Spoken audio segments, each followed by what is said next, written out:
नमस्कार दोस्तों। अदावत तो है अपनी नफरतों के रहनुमाओं से, जो दिल में दे जगह उससे भला न क्यों सुलह कर लें।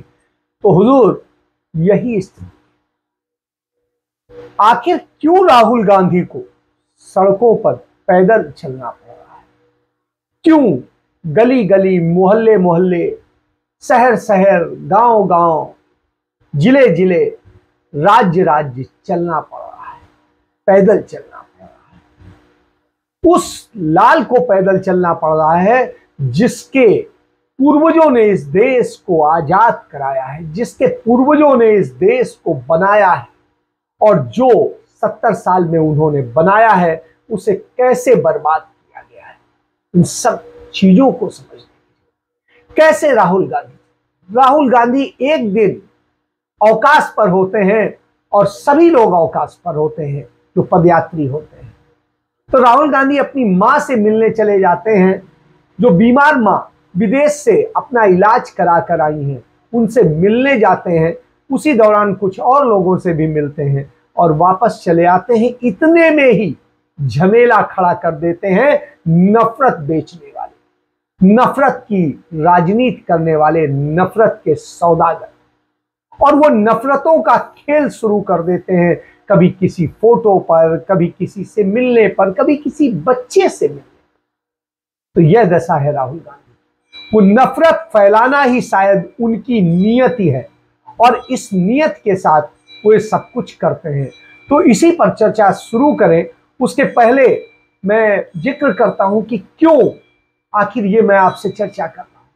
हाल के दिनों में आपने देखा कि उत्तर प्रदेश में किस तरह से घटना हुई, उत्तराखंड में क्या हुआ। उत्तराखंड में तो एक 19 साल की बच्ची थी, और उस बच्ची के साथ में एक भारतीय जनता पार्टी के मंत्री के बेटे के होटल में वो रिसेप्शनिस्ट का काम करती थी रिजॉर्ट में, और वहां उसको देह व्यापार में ढकेलने की कोशिश हो रही थी। वो नहीं मानी तो उसे नहर में फेंक करके बीजेपी के उस नेता के बेटे ने खेल रच दिया। आपने उत्तर प्रदेश में देखा कि किस तरीके से मुरादाबाद में एक बच्ची के साथ में इसी तरीके से हुआ। एक 15 साल की बच्ची के साथ सामूहिक रेप होता है, और फिर उसे 2 किलोमीटर पैदल सड़क पर नंगे दौड़ाया जाता है। कोई कुछ नहीं होता। मैं तो वहां की जनता को लानत देता हूं कि 2 किलोमीटर उस लड़की को दौड़ाया गया। कोई इतना नहीं हुआ कि वो अपना शर्ट ही फेंक दे, बनियान फेंक दे, कुछ फेंक दे उसके ऊपर को, उसके तन को ढकने का कुछ कर दे। इतनी हिम्मत। तो उस समाज को गाली देने का मन करता है। तो यह स्थिति आप देखिए। इसके बाद में आपने अभी हाल ही में देखा, लखीमपुर खीरी में 2 घटनाएं हुई हैं। एक नाबालिग लड़की के साथ में गैंग रेप होता है, और गैंग रेप के बाद में उसको पेड़ में लटका दिया जाता है।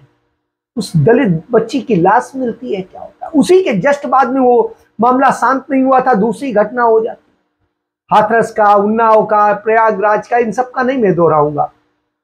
पूरे उत्तर प्रदेश में रोज यह हो रहा है। थाने के अंदर जो जाते हैं शिकायत लेके, थाने में थानेदार उसके साथ रेप करता है। तो यह स्थिति है।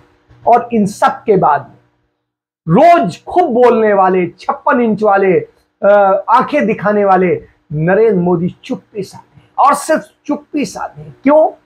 उनसे आवाज नहीं निकलेगी, मौन साधे रहेंगे। दूसरे को मौनी बाबा कहते थे, खुद वो बन गए।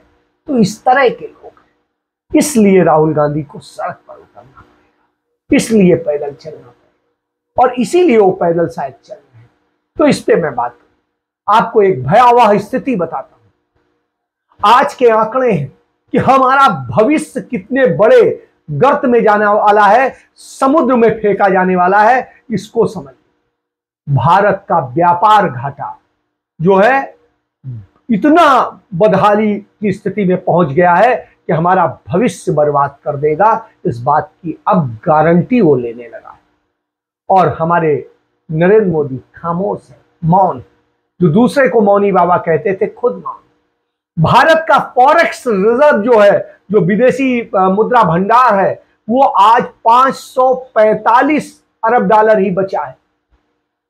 जो सोचिए 31 दिसंबर 2021 को 634 अरब डॉलर था, वो अब कितना हो गया?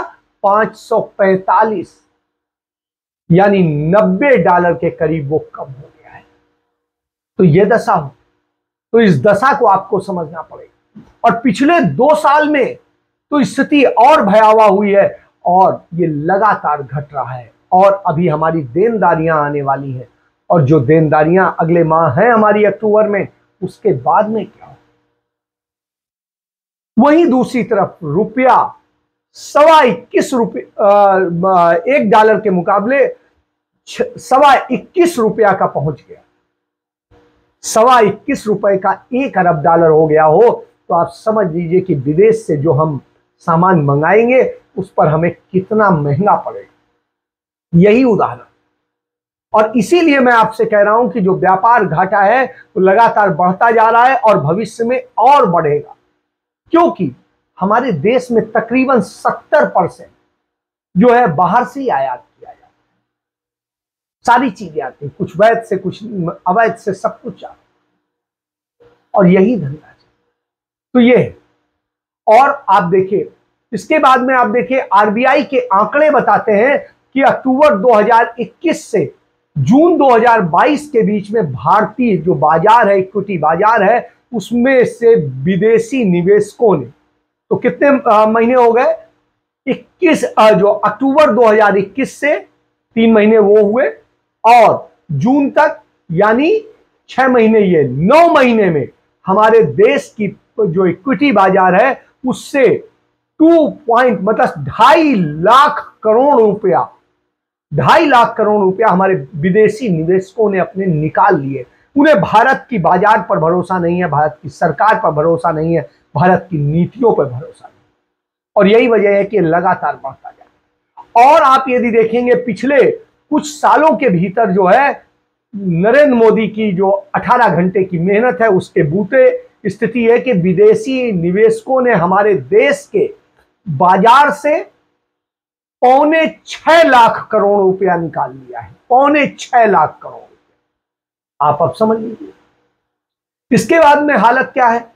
1 साल पहले जो व्यापार घाटा हमारा 11.71%, 11.71 अरब डॉलर था, वो इस वित्त वर्ष में सिर्फ अगस्त महीने तक में स्थिति यह है कि बढ़ करके कितना हो गया? 17.12। जो 11.71 था वो 17.12% जो है अरब डॉलर का बढ़ गया है। और इसकी बढ़ोतरी के बाद में स्थिति यह है कि भारत में जो इसकी बढ़ोतरी हो रही है हमारे व्यापार घाटे की, वो बढ़ते बढ़ते हमारे यहां आज स्थिति है 192.59 जो है बिलियन अमेरिकन डॉलर की हो गई है। और स्थिति यह है कि यदि सिर्फ चंद महीनों का आप देखेंगे कि 5 महीने के दौरान जो भारत का व्यापार घाटा है वो 317.81 अरब अमेरिकन डॉलर का हो गया, सिर्फ 5 महीने का। तो आप इससे जान लीजिए कि भारत की स्थिति कहां जा रही है। भारत की स्थिति यह है कि भारत का कोर सेक्टर जिस तरीके से अभी बढ़ा था, वो अब नकारात्मकता की तरफ से जाएगा इन त्योहारी सीजन के बाद। और नकारात्मकता की ओर जब जाएगा तो स्थिति यह है कि हमारी सारी बर्बादी सामने खड़ी हो जाएगी। और यह स्थिति तब है जब रूस से हमें 30% सस्ता तेल मिल रहा है, क्रूड ऑयल मिल रहा है, कच्चा तेल, उसके बावजूद उसका लाभ ना तो जनता को मिल रहा है, ना हमारी देश की अर्थव्यवस्था को मिल रहा है। उसका लाभ किसको? अदानी अंबानी जैसों को मिल रहा है, क्योंकि वो यहां पर तेल लाते हैं भारत के नाम पे और दूसरे देशों को, यूरोपियन देशों को बेच रहे हैं। इससे आप समझिए ये स्थिति। विदेशों में उच्च शिक्षा के लिए जाने वालों की संख्या अचानक बहुत बढ़ गई है। करीब 8.25 लाख लोग जो हैं जा रहे हैं इस साल, जो अभी साल का जो हुआ है जुलाई तक का जो डाटा है उसमें है कि 8.25 लाख लोग छात्र जो हैं विदेश की यूनिवर्सिटीज में पढ़ने में जा रहे हैं। और मिनिमम जो खर्च आता है विदेश की यूनिवर्सिटी में वो फीस पर खर्च आता है 10 से 11 लाख रुपया। ये मिनिमम, न्यूनतम। यानी आप इसका 8.25 से गुणा कर लें, आपको पता चल जाएगा। तो ये कितना बनता है? 10.5 अरब डॉलर, मतलब 10.5 अरब डॉलर रुपया की हमारी जो भारतीय करेंसी है वो वहां पर चली जाएगी। आप इससे समझिए कि क्या हालत है। और खाने पीने और दूसरे खर्चे जो हैं उनके, यदि उसको भी जोड़ करके देखें तो उस स्थिति में 20 अरब डॉलर जो है सालाना हमारा पैसा जो है दूसरे देशों की यूनिवर्सिटीज को चला जाएगा। क्यों? क्योंकि हमारे देश की शिक्षा व्यवस्था खराब कर दी गई है। हमारे देश में सेशन जो है लेट हो गए। दिल्ली विश्वविद्यालय में अभी तक एडमिशन नहीं हो सका है और उसके कारण देश के तमाम विश्वविद्यालयों में एडमिशन डिले हुए हैं। इसके अलावा आपने देखा जो एडमिशन के लिए प्रक्रिया के लिए एग्जाम होता है वो एग्जाम भी लेट हुए। तो इस तरह से बहुत बुरी हालत है। और यही कारण है कि भारतीय रुपए में यदि हम ये रकम देखें तो 8.5 खरब रुपए सिर्फ फीस के नाम पर जो है विदेशों को जा रहा है। और इसके अलावा खाना खर्चा सब मिला करके यदि बात करें तो 18 खरब रुपए की रकम विदेश जा रही। तो विदेश में पढ़ने जाने के पीछे बच्चों की मंशा क्या है? क्योंकि मजबूरी, आज भारत में उनके योग्य नौकरियां नहीं, माहौल नहीं, कारोबार नहीं है, रोजगार नहीं है। और ऐसी स्थिति में उन्हें यहां भविष्य खतरे में नजर आता है। और जब भविष्य खतरे में हो तो जहां भविष्य सुरक्षित नजर आएगा आदमी वहां जाए। और इसी में बात, यही वजह है कि राहुल गांधी को भारत जोड़ो यात्रा कर। पिछले देश में यदि कुछ सालों का हम देखेंगे, पिछले कुछ सालों में, 3 सालों की बात कर रहा हूं, पिछले 3 सालों में जो नियमित रोजगार के तरीके हैं और उनके जरिए है जो संगठित क्षेत्र कहलाता है, उसमें 3.5 3.5 करोड़ नौकरियां भारत में खत्म हो गई। और जिनमें सरकारी क्षेत्र की ही करीब 1 करोड़ से ज्यादा नौकरियां हैं जो खत्म हो गई। 1 करोड़ से ज्यादा भारत सरकार और राज्य सरकारों की नौकरियां खत्म हो गई। और पूरे देश की यदि मान लेंगे प्राइवेट और सारे सेक्टर्स में तो 3.5 करोड़ नौकरियां खत्म हो गई। भारत में सरकारी क्षेत्र के शिक्षण संस्थानों में फीस बेतहाशा बढ़ रही है। तो यहां पढ़ के करेंगे क्या? रोजगार मिलेगा नहीं, नौकरी है नहीं, कुछ है नहीं और इतनी फीस भी देंगे तो स्थिति है वो भी जान लीजिए। भारत में सरकारी क्षेत्र के जो शिक्षण संस्थान है उनकी फीस किस स्तर में बढ़ी है, इसका एक उदाहरण अभी इलाहाबाद विश्वविद्यालय को देख लीजिए। इलाहाबाद विश्वविद्यालय में छोटे से छोटे कोर्सेज की फीस 400% से अधिक बढ़ गई है। और जब 400% से अधिक बढ़ जाए तो आप कल्पना करिए कि कोई अपने बच्चे को कैसे पढ़ाएगा। बड़ी मुश्किल से पढ़ाते हैं। तमाम सारे लोग वो लोग भेजते हैं सरकारी विश्वविद्यालय में जिनके पास में कोई बहुत होता नहीं, बहुत उम्मीद नहीं रखते हैं, वो नहीं भर सकते हैं प्राइवेट। तो ये स्थिति है। तो सभी कोर्सों की फीस यूं बढ़ गई। लोग, पंडित नेहरू ने आईआईटी और ये सारे इंस्टीट्यूशंस बनाए थे, इसलिए बनाए थे कि जिससे कम से कम फीस में लोग अधिक से अधिक उच्च शिक्षा ग्रहण कर सके और देश को बनाने में योगदान दे सके। दुनिया में भी यदि जॉब करें तो भारत के राजदूत के रूप में वो मौजूद हो हर क्षेत्र में, हर जगह में। आज भी देखिए, पंडित नेहरू के संस्थानों से ही बने हुए लोगों ने आज नोबेल पुरस्कार प्राप्त किए हैं। पंडित नेहरू के ही संस्थानों से बने हुए लोग गूगल के सीईओ हैं। और इसी तरीके से फेसबुक हो, ट्विटर हो, इन सब के सीईओ जो है आज भारत से गए। भारत में पंडित नेहरू के बनाए संस्थानों से गए लोग। ऐसी स्थिति में जब दुनिया में हमारे बच्चे परचम लहरा रहे हैं तो उस स्थिति में कम से कम सरकार को उन संस्थानों को अपनी शिक्षा नीति के जरिए बर्बाद नहीं करना चाहिए, क्योंकि एजेंडे की शिक्षा नीति हो रही है और इस बात को समझना पड़ेगा। तो आईआईटी की फीस का ही आप देख लें कि आईआईटी की फीस किस कदर बढ़ी है, तो इसको जानिए। भारत का आईआईटी सबसे प्रीमियर इंस्टीट्यूशंस में माना जाता है और यहां की कई हजार गुना बढ़ गई है। आईआईटी में जो फीस हुआ करती है इस समय वो 8 से 10 लाख रुपए, ये अंडर ग्रेजुएट कोर्सेस और वो ग्रेजुएट कोर्सेस, और जो पोस्ट ग्रेजुएट की है वो और भी ज्यादा। तो आप समझिए ये ग्रेजुएट कोर्स में ये फीस है। इसके बाद में खाना खर्चा, हॉस्टल और ये सब अतिरिक्त है। तो यानी आप समझ सकते हैं, तो इसी कारण से लोग विदेश जाके पढ़ेंगे। क्यों यहां पढ़ेंगे? वहां पर इतने ही पैसे में वो इससे ज्यादा बड़े इंस्टीट्यूशन में वहां पे नौकरी न हो सकता है, आईआईटी ज्यादा अच्छा हो, लेकिन यहां पर तो नैरेटिव एजेंडे चलाए जाते हैं, वहां तो ऐसा नहीं होता। तो ये स्थिति है। और आईआईटी की फीस आज ये हो गई। और 2014 में यदि आप तुलना कर लें तो 2014 में इन्हीं आईआईटी की फीस हॉस्टल मेस सबको मिला करके 50,000 से 70,000 रुपए के बीच होती थी। जो 50,000 से 70,000 रुपए के बीच होती थी वो 8 से 10 लाख रुपए हो गई, और जो 1 लाख रुपए के करीब की होती थी वो आज 15 लाख रुपए के करीब। तो यह जान लीजिए। और तब खाना और हॉस्टल भी उसमें जुड़ा हुआ था। आज खाना और हॉस्टल फीस से अतिरिक्त, ये स्थिति। वहीं दूसरी तरफ देखें, भारत की अर्थव्यवस्था को बिगाड़ने का और कोई कारण नहीं। वो तमाम पूंजीपति हैं जिनके पक्ष में नरेंद्र मोदी की सरकार नीतियां बनाती है। तो नरेंद्र मोदी सरकार की नीतियों के कारण अर्थव्यवस्था बर्बाद हुई।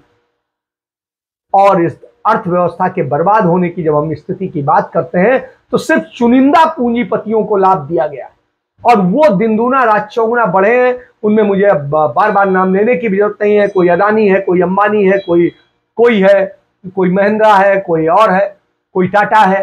तो इसी तरह के लोग।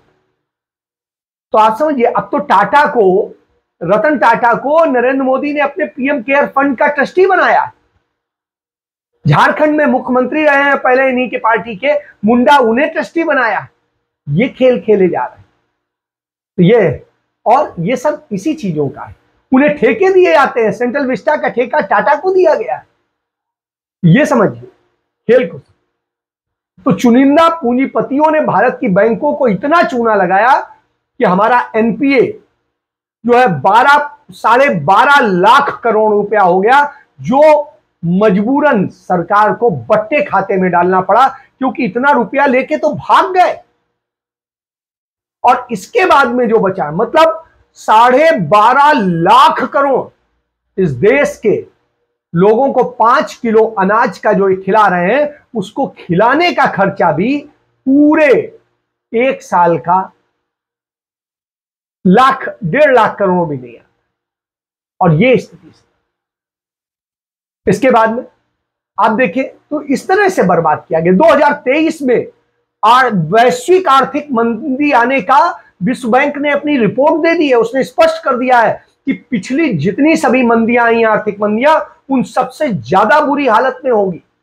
और इसका संकट पूरी दुनिया पर होगा, और दुनिया पर होगा, और खासकर विकासशील देशों, भारत जैसे देशों पर बहुत बुरा होगा, क्योंकि भारत पहले ही बर्बादी का शिकार है। भारत में 80 करोड़ बेरोजगार लोगों की संख्या है जो घर बैठे हैं। उनकी 46 करोड़ की संख्या जो नौकरी ढूंढना बंद कर चुके हैं कि अब तो कुछ मिलने वाला नहीं, किसी तरह 5 किलो अनाज पे अपना गुजारा करो। तो सोचिए, 80 करोड़ लोगों को 5 किलो अनाज दे करके पेट भरा जा रहा है। कब तक भरेंगे आपने उन्हें भिखारी बनाया, उन्हें संबल नहीं दिया, उन्हें खुद स्वावलंबी नहीं बनाया। तो ये इसको लेके अर्थशास्त्री रघुरमन राजन ने बड़ा स्पष्ट बताया है। उन्होंने कहा कि सरकार को अति गरीबों की मदद करनी चाहिए, रोजगार मुहैया कराकर करनी चाहिए, रोजगार देना चाहिए, भिखारी नहीं बनाना चाहिए। इससे समस्या यह हुई कि उत्पादक जो भिखारी बना के 5 किलो अनाज पे किया, उससे क्या हुई कि उत्पादक नागरिकों को अन्य उत्पादक नागरिकों में, आबादी में बदल दिया गया। सरकारी कंपनियों के बेचने की बजाय उसमें रोजगार सृजित कर सकते थे, प्रशिक्षण कर सकते थे, और उस बूते देश में स्थायी समृद्धि लाई जा सकती थी, अर्थव्यवस्था को सुधारा जा सकता था। तो उसकी बजाय उन सबको बेचने का क्रम शुरू हो गया। तो सिर्फ बेच डालो, चला हम कुछ पाएंगे नहीं, कर हम कुछ पाने, सरकार हम नहीं चला पा रहे हैं, कुछ और हम नहीं चला पा रहे हैं, कंपनियां हम नहीं चला पा रहे हैं, देश हम नहीं चला पा रहे हैं, समाज हम नहीं चला पा रहे हैं, कोई चीज जब आप नहीं चला सकते तो क्यों सरकार में बैठे? सिर्फ आप एजेंडे चला सकते और वही चला रहे हैं, कहीं हिंदू मुस्लिम, कहीं नफरत, कहीं दूसरे और सब चीजों के हैं, आपके सामने मौजूद है। यही कारण है कि महंगाई और दूसरी चीजों का हम शिकार हो रहे हैं। संयुक्त राष्ट्र के श्रमिक सर्वे की जो रिपोर्ट है उसके मुताबिक कोविड के दौरान पूरी दुनिया में 30 करोड़ लोग जो है का बेरोजगार छीना, और छीना उसके बाद में लोगों को एकोमोडेट करने की स्थिति आई। लेकिन भारत में उल्टा हो रहा है। भारत में जिनके रोजगार गए गए, अब तो स्थिति उतनी नहीं है, छोटे मोटे मिल जाए भले है, लेकिन आप ये देखिए निजी क्षेत्रों में रोजगार की दशा दिन प्रतिदिन और बिगड़ती जा रही। जहां 4 आदमी काम करते थे वहां अब 1 आदमी काम करता है, और यही वजह है कि तमाम सारी कंपनियों ने छटनी शुरू कर दी है। सार्वजनिक क्षेत्र में तो बहुत बुरी स्थिति हुई है। इसको लेकर के आरएसएस से जुड़े एक संगठन भारतीय मजदूर संघ के ही बीएमएस का जो है मानना है कि मौजूदा रिक्तियों को खत्म कर सरकार उन्हीं पदों पर ठेके में बहाली कर रही है, और जिससे कि वो जिम्मेदारियों से बच जाए। इसके महासचिव रहे हैं ब्रजेश उपाध्याय, वो कहते हैं खाली पदों को खत्म करने का फैसला जो लिया जा रहा है यही सबसे बड़ा गलत है, और इसी के कारण जो है सरकारें जो है खत्म कर रही हैं, जो उससे संकट उत्पन्न हो रहे हैं। और जो थोड़ी बहुत रिक्तियां हैं उन्हें लगातार कैसे खत्म किया जाए, लंबे समय तक भरा नहीं जाता और भरे नहीं जाता है तो रूल्स के तहत 3 साल नहीं भरा जाएगा तो खत्म हो जाएगी।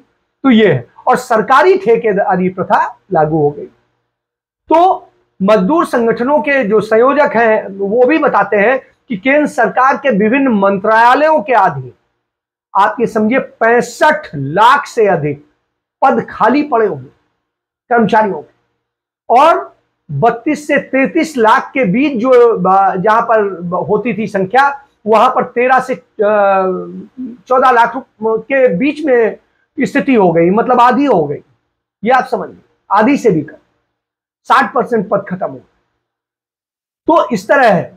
जो केंद्रीय पेंशन और जन शिकायत कार्मिक मंत्री हैं जितेंद्र सिंह, उन्होंने लोकसभा में एक सवाल के जवाब में बताया कि किस तरीके से भारत में आईएएस आईपीएस जैसे इन बड़े पदों पर जो है देश की सर्वोच्च सेवाओं के पद पर भी इतनी ज्यादा रिक्तियां हैं कि आप कल्पना नहीं करें।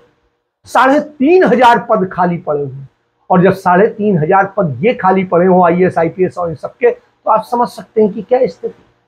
और जब यह स्थिति हो तो चिंताजनक है। और ऐसी स्थिति में क्यों नहीं राहुल गांधी को यह करना पड़ेगा। और देश के अंदर निजी उद्योगों की यदि आप बात करें तो निजी उद्योगों में रोजगार देने की स्थिति नहीं है, रोजगार नहीं दे पा रहे हैं। दुनिया भर में स्थिति है कि जो रिपोर्ट्स आ रही, विश्व बैंक की जो रिपोर्ट्स है उसके मुताबिक आने वाले वक्त में छटनी इतनी ज्यादा श्रम बल की होगी कि कुछ कहना नहीं है, और कम से कम 50% जो है छटनी होना तय है। तो ऐसी स्थिति में आप क्या करेंगे। तो जो कंपनियों को श्रम बल आपूर्ति करने वाले 100 से अधिक श्रमिक ठेकेदार हैं, उनके अनुबंध रद्द कर दिए गए हैं पिछले कुछ महीनों के भीतर। तो यह स्थिति है। और दुनिया की बड़ी कंपनियां, चाहे एप्पल हो, चाहे माइक्रोसॉफ्ट हो, चाहे और दूसरी कंपनियां हो, उन सब ने, नेटफ्लिक्स हो, इस तरह की कंपनियों ने भी छटनी शुरू कर दी। ट्विटर जैसे ने अपने यहां छटनी शुरू कर दी है कि अब वो 1/3 कर्मचारियों की छटनी करेगा। और इसके बाद में फेसबुक का जो मेटा है और ये है कंपनियां हैं, इन सब ने कर दिया है। और इस तरह से जब चल रहा हो तो उस स्थिति में आप समझ लीजिए कि कितनी विभत्स स्थितियां होने वाली। और जब ये स्थितियां हो तो राहुल गांधी का भारत जोड़ो आंदोलन निश्चित रूप से वास्तविक हो जाए, क्योंकि जनता इन चीजों को जान नहीं पा रही। हमारे यहां का मीडिया चरण चुंबक मीडिया हो गया है, और चरण चुंबक मीडिया सत्ता का जो है वो आपको सच नहीं दिखाता है, बताता नहीं है। आपका भविष्य, आपके बच्चों का भविष्य, आपकी बेटियों का भविष्य इतना भयावह होने वाला है 2-4 साल में कि आप कल्पना नहीं करेंगे। आप ये समझ लीजिए, वो देह बेचने जाएंगी और देह खरीदने के लिए भी आदमी के पास पैसा नहीं है।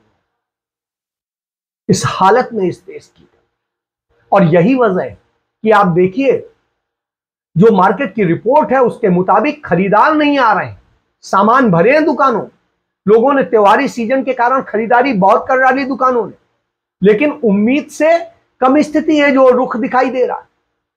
तो ऐसी स्थिति में आप अपने भविष्य को, अपने बच्चों के भविष्य को सोचिए, देखिए।